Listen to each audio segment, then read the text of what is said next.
Biz bugünkü dersimizde dağınık boğa virussuzlaş yumuşaq detallardan Bitdefender'ni 90 gün, yani 3 ay işletish salohiyatiga qandaq erishimiz biz buni birlikda ko'rib chiqamiz.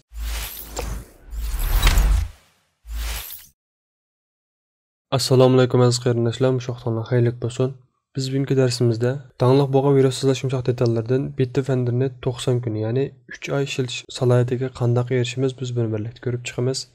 Ko'rib chiqishdan ilgari shu AV testingki Bitdefender ustidagi sinoqlarni ko'rib boqaylik. Masalan, protectionda 6 ta, performance'da 6 ta va usability'da 5.20, yani nihoyat yaxshi.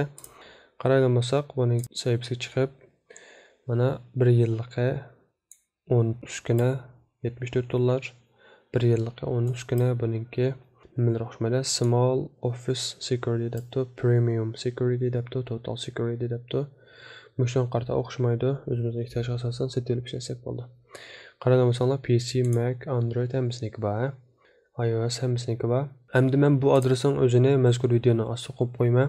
Balkim ba'zi davlatlarda 4 oy bo'lishi mumkin, ammo hozirgi Turkiyaning o'zida 3 oy bo'ldi ekan. Ko'rayotganingizdek, shu shaklda bo'ldi. Undan so'ng biz davomlashtiraylik. Bu yerga ma'lum bir emailni kirgizishimiz kerak.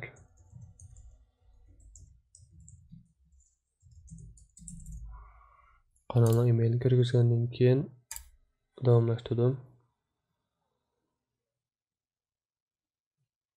Ko'rayotganingizdek, ism, xat sanduqi va shifrni kirgizgandan keyin bu yerga qo'shilgandan keyin create account basamiz.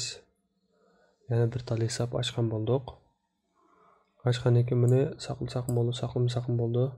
Undan keyin buni basamiz. Basgandan keyin bevosita shu kompyuterni o'ziga qo'shilmoqchi bo'lsak, buni bosish orqali bu yerdan kimning ishlatganligini tanlaymiz, yoki menmi yoki bolalarimizmi degandek.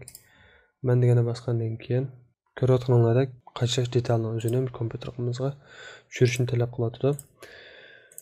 Bevosita bu shaklda tushdi, shuni o'zi shu.